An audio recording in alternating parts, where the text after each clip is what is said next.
If you want a real breakdown about, of how your home would compete against what's active right now, whether it be in Queens or Brooklyn, comment compete, and I'll make sure to send those details over to you. Okay, just just to begin with, if your home isn't selling right in Queens or Brooklyn, it's probably not because of the market. I'll tell you that right now, and it's definitely not because no one's buying. That might be some of the taglines that you hear around there, but that's not it. Homes are selling every single week, and I see the market moving every single day. The real question is, why aren't buyers choosing yours? So, I'm going to break down what actually makes a home sit in New York City and Long Island, surrounding areas, and what makes others actually sell fast. So, if you're thinking about even selling, this is actually going to save you months of frustration. So sit back, enjoy, maybe grab a cup of coffee. All right. In this market, success, it isn't random. It is strategic. When a home doesn't move, it's almost always one of four things. It's either the pricing, it's either the the positioning of it, the perception, or it all comes down to preparation. So let's walk through each one of those so you can apply it to your situation. And again, if you haven't put it on the market yet, save months of frustration, save time, save energy, save money. And for those of you that are on the market and maybe suffering a little bit from this, here are some solutions. Here's the playbook to really handle this. All right. So we begin with pricing and momentum. At the end of the day, we start with the most uncomfortable one because most sellers think most sellers think it just takes time. No. Overpricing is what kills momentum. In Queens and Brooklyn, buyers are educated. They they see closed sales. They have access to that information. They have their own agents that are representing them, running CMAs. Some of them are doing it themselves. They're analyzing, even though they might be wrong. They'll be analyzing information from the different web portals, like Zillow or other popular websites that people use. They're gonna compare properties instantly. I always say that we are no longer gatekeepers of information. We, as agents, whether on the buyer side or the seller side, what we are is a provider of. We filter through that information. We filter through the noise, right? Because people have an abundance of information in today's day and age, but what they don't have, and what Tony Robbins talks about this, is they have a thirst, a need for wisdom, which wisdom comes from having all that information and having the experience to apply it, right? And that's what we're talking about today. So they have the ability to compare properties instantly. And when you're looking at that as a buyer, if the seller, you are 5 to 8% above market value, you don't get almost offers. What you get, unfortunately, is you get low showing volume. You get absolutely no buyer urgency whatsoever because they know that if they see homes down the road that are potentially, you know, lower priced, or they see that they're sitting on the market as long as yours or just a little bit less time, they see that they're comparison shopping. So there's no urgency. They can just relax, sit back, look at all the options that they have, and eventually, they're expecting those price reductions, right? And what happens once you actually reduce? So when you reduce, there's two schools of thought. One is that you're repositioning. So you have to do this quickly as a seller. You The buyers assume weakness. So as a listing agent, we have to provide kind of the guidance to the seller and to the buyers and to the buyers agents about how there is no weakness, right? There are many reasons why things are on the market for a while, but price, when it comes to a price situation, they know, right? If they know that all the other homes, or that you're priced in the wrong section, right? The wrong price point, I should say. They they know that, so they are now in a position of power because they have that knowledge and they know your back is kind of against the wall, right? So momentum is the main thing that you have on your side as a seller.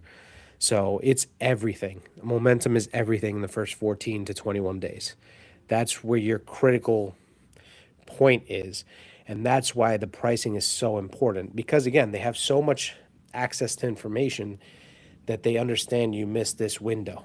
And they understand that every day that goes by, they're more in a position of strength or perceived strength, right? But at the end of the day, that's not the, you don't want to be on that side of the road, right? You want to be driving the car. You want to be the one pushing the momentum, and that you do through pricing, right? So the second thing is layout and light, right? So two homes can have the absolute identical square footage. And this side note, this is why those online home valuations are not the best because they'll compare apples to elephants to make it that extreme, where you can have two properties that have the same square footage, but the condition and everything else need to match, right? So let's come back to this. So two homes can have exactly the same square footage and they can sell 40 to $80,000 apart, maybe more.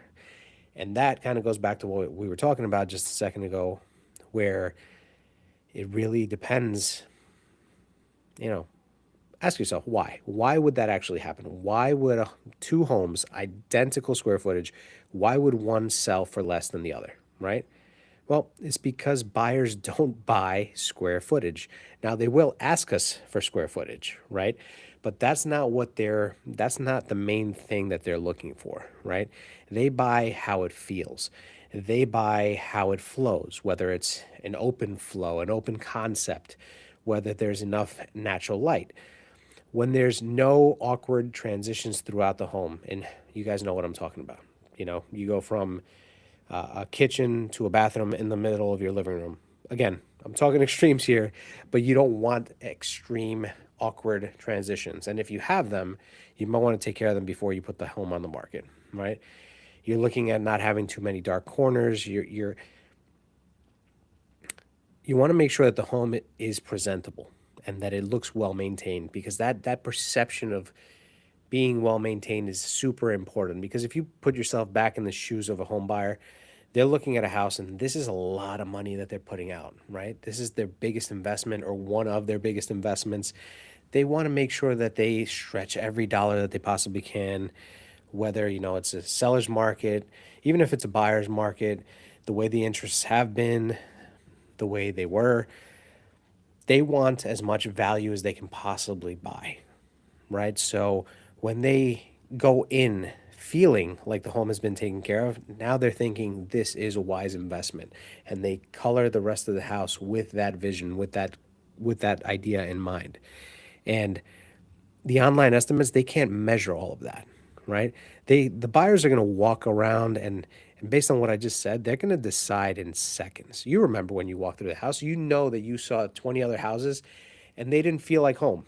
And then you walk into this one and this was it. This was the one. It's like when you find the one, you know? So it's the romantic side of real estate. Emotion decides. So we need to be careful from a seller's perspective. How can we make the buyer feel the best emotionally? I know it sounds ridiculous, but if you follow my train of thought, if the house is well maintained and there's no awkward transitions, the price is right, you have, you know, where the house looks maintained, there's no, you know, everything looks normal and has a good flow to it, or at least as best of a flow as you can do, it improves these things, right? They have emotion and then they use data to support that emotion, right? They're justifying things when they're walking through the home. And that happens when they first visit it, and then that happens again when they come with an inspector. If they went in and they're shaky after seeing it the first time because they see some things that they are a little concerned with, once you throw an inspector in there, that their sole job is to inform them about everything that is wrong with your home or that could potentially go wrong, that's not really strengthening your home in their mind, right? So you want to have a good perception of the home going in so that you don't have those issues as things progress, right? Now, The other thing is you're not competing with last year's sales. Now, do banks and buyers and agents look at comparable sales of last year? Yes. Do we look at the last 6 months? Absolutely, because that's what banks are looking at, right?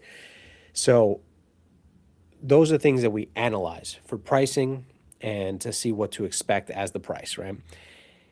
But your actual competition, the homes that are competing, what you are competing with right now, if your home was on the market right now, or when you put the home on the market, is, or are, I should say, the homes that are active. The ones that are comparable to yours, the ones that might be a little weirder, maybe a little bigger, a little smaller, within the neighborhood or just outside the neighborhood. Buyers again are looking for value. They're looking for that emotional connection, right? So if yours doesn't exactly hit all the buttons and they're iffy, but something else hits, most of those check marks and might not be as iffy, they go that way, right? So they compare what's active right now, and they can do that easily through the different websites that they can go to. Also, again, with the agents that are representing them, and they compare not only the stuff that they see online, but they compare what they saw before you're showing. So a lot of agents and a lot of buyers, what they do is they like to stack showings. So they'll go to 2 or 3 or 4 homes in your neighborhood, including yours, the same day or the same weekend to maximize showing, because you guys know how time consuming it is to find a property, especially in a low inventory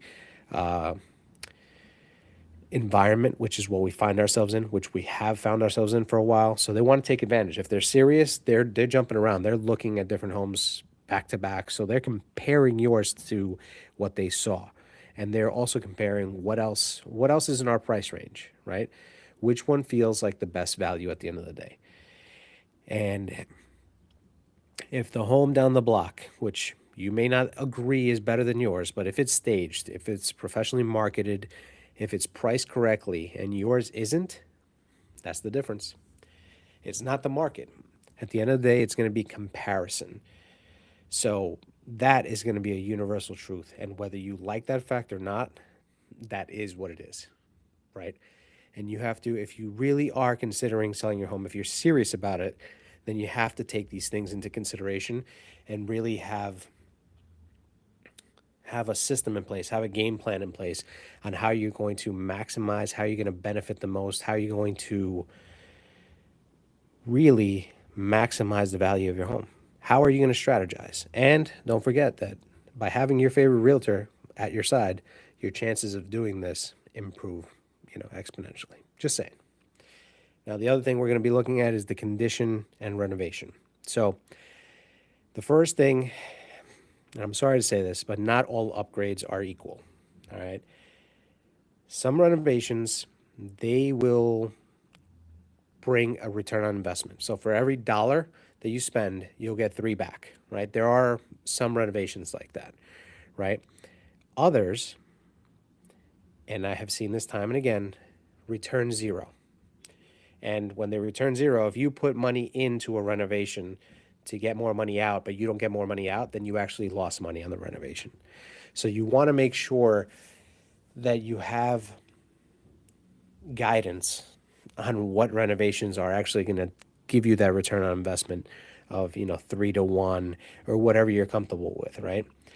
A lot of times in the markets that we've been in and in the types of properties that we've represented, there hasn't been a need to really do too much renovations. It's more of cleaning, painting, getting rid of stuff. Those are the 3 things that you can really do real quick that can really impact things at a low cost. Big return, small investment. So kind of think of it like that. Now, are there some times where, if part of your floor is missing, should you put it back? That's a conversation we should have, right? Again, I'm going in extremes tonight, but I want to illustrate these points to you, right? And you want to be very careful because there's a lot of people out there that will tell you, oh, if you renovate this, yeah, 100% you'll get this return. The situation has to be really analyzed. Is it worth the time? Is it worth the money? Is it worth the risk, right?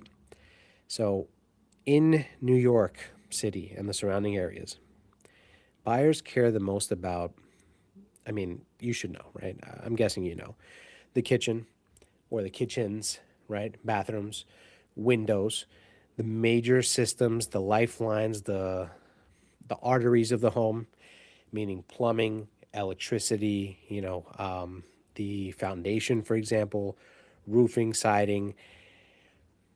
They want to make sure that their home is going to stand and that everything is going to be working within that home, right? The boiler, if it's 65 years old, they may not want that, right? But then other times, if it's a 50-year-old boiler and it's still working, right? Until closing, if nothing happens to it. Sometimes you don't even have to replace that, right? If it's working, if it ain't broke, don't fix it, right? That can work in some situations, right? They don't care. The buyers, they don't care about your $25,000 custom closet system that you got that you customized exactly with the secret compartment so you can hide your passports and you can hide your jewelry and that you have to use your fingerprint analysis and all that stuff. At a certain price point, some people will care about that stuff, but they're going to want it customized to them. They're not going to care about yours. And unfortunately, what happens is that because it's such a big investment and because homes are very personal, you lived in them, right? They almost become a part of your DNA. So you create the home that you want at the end of the day. You are the one that makes that house a home, right? So sometimes you'll renovate a kitchen, right? Let's say you renovated it 3 years ago and you had top of the line, back then, let's say the white kitchens were more into it with the silver handles on all the different cabinetry and all that stuff. A specific type of wood was used, materials were in. Fast forward 3 years, not only is that more vintage, even though that's again extremes, but now the styles are different. Now it's more of a neutral color, or maybe the new buyers want wood color everywhere. They want brown, they want old school knobs, they want things with character. All that money, it could have been $1 million kitchen. They don't care about it, right? So you have to make sure that those renovations that you did back in the day, or as you lived in the house, those were for you. That's different. But you have to remember that those were for you. That was not an investment, moving forward. Sometimes, people do that. Like if you bought a house that was made in the 60s, you renovated it in 2015, that did help. But from that point on, you know, you really have to be careful on what you are, you know, upgrading, renovating. At the end of the day, when you really break down all these things, the key is strategic preparation. That's really how you can set yourself up, set yourself apart. It's a matter of not having emotional upgrades for financial gain. When you go emotional to get financial, there's a disconnect a lot of times. All right. So you want to make sure that you get professional guidance across all of these that we discussed. Again, if your home in Queens, Brooklyn, Nassau County, parts of Staten Island, the Bronx, if they're not selling, and even nearby areas, I talked to agents throughout the country and in nearby areas to us, right? If your home isn't selling in those areas, it's rarely, rarely, rarely bad luck. You know, I know you want to believe that, but it's rarely that. Again, it goes back to pricing, it goes back to positioning, and positioning includes marketing, right? It's perception. It's again making sure that your house has that presence of let me fall in love with it at first sight kind of thing, or at least have it really in good shape, as much as good shape as you possibly can. Preparation. You need to have a game plan for every component of what it takes to sell a home. Once you dial all these things in, that is when homes move. Because selling a home is part art and part science. So with all these things, as long as you dial them in, you will achieve your goal. but we really have to make sure that we are doing it the right way, right? Listen, if you want a real breakdown of how your home, your specific home, would compete against what's active right now, do me a favor. Just either comment compete, or you can comment below or text me at 917-982-8899. Just text me the word compete and we can go on from there. And I can show you what it would take to beat your competition, to actually get your home sold. I'll take a look at what's currently on the market in your price range, and I'll give you strategic perspective. No pressure whatsoever. That's not the way I operate. But I will leave you with clarity as long as you allow me to. That's the key. I will give you the information. But now how can we make sure that you use it to its full benefit for you, right? That's up to you. But I will go on my end, I will provide you the guidance and the information, the wisdom that you need in order to achieve what you need to achieve, right? In this market, I can't stress it enough, but in this market, clarity wins. Clarity on your end, and which actually at the end of the day provides clarity and confidence to the buyers. You do that and you show them the value of your home, you provide that value, the competition gets beat. It's that simple. So, hope you got something out of this. And if any of this helped you out in any way, please make sure to share it and continue following us either on the podcast at Sell Your Queen's Home Radio or on YouTube, Sell Your Queen's Home. You can find us on there. Any questions you have, make sure you can text me, call me, 917-982-8899. David Garcia here. Always, always, always here